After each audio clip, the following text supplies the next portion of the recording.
There are very few human beings that have basically unlimited clout and unlimited rope and leeway to do whatever they want in any creative endeavor.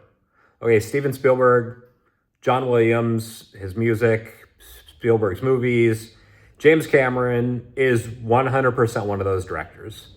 This guy made The Terminator. He made Terminator 2, Judgment Day, arguably the greatest action movie ever made. I actually don't think that's a particularly close argument. I think it is the best action movie ever made.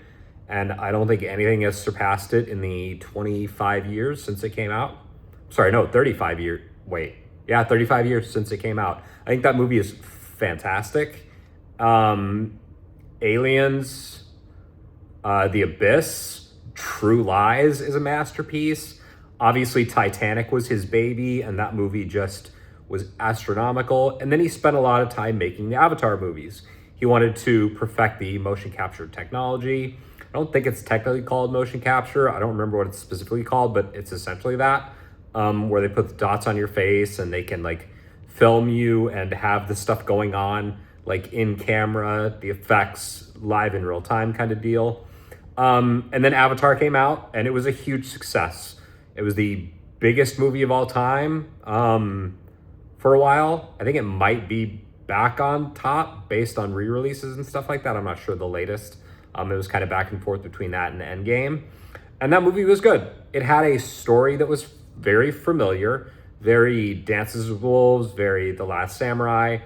But it was good. I thought that movie looked fantastic. I think he was so far just ahead of his time from a technological standpoint. And then he continued doing that with the technology. He spent, I think, even more time in between Avatar and Avatar The Way of Water, which finally came out in 2022. And that movie was also pretty good. It was an extension of the first film. They brought back Miles Quartz, the bad guy, which I thought was a little bit strange and unnecessary. It felt like it was, it just kind of gave like a sense of desperation. I think they could have done something more interesting with some of the other characters that we had gotten to maybe turn them into villains. It also did this really weird thing that I really, really, really dislike, which is he cast Sigourney Weaver as young Sigourney Weaver. Now, Sigourney Weaver is a legend. She is Ellen Ripley. She is a certified badass. She's great in every single movie she has been in, even Alien Resurrection. And it didn't make any sense to have her playing a child because she is a grown-ass woman, I think in her 60s or at this point 70s. Why is she voicing a child? It doesn't make any sense. She has such a distinct voice that it was clearly her, and it didn't make any sense that she was playing that role.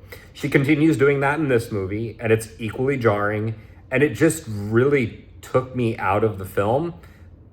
And James Cameron knows what he's doing, but bad voice acting can seriously derail a film altogether.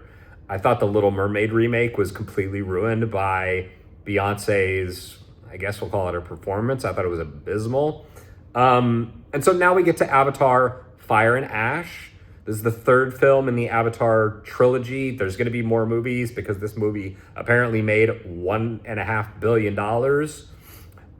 which is funny because I don't know anybody who saw this movie.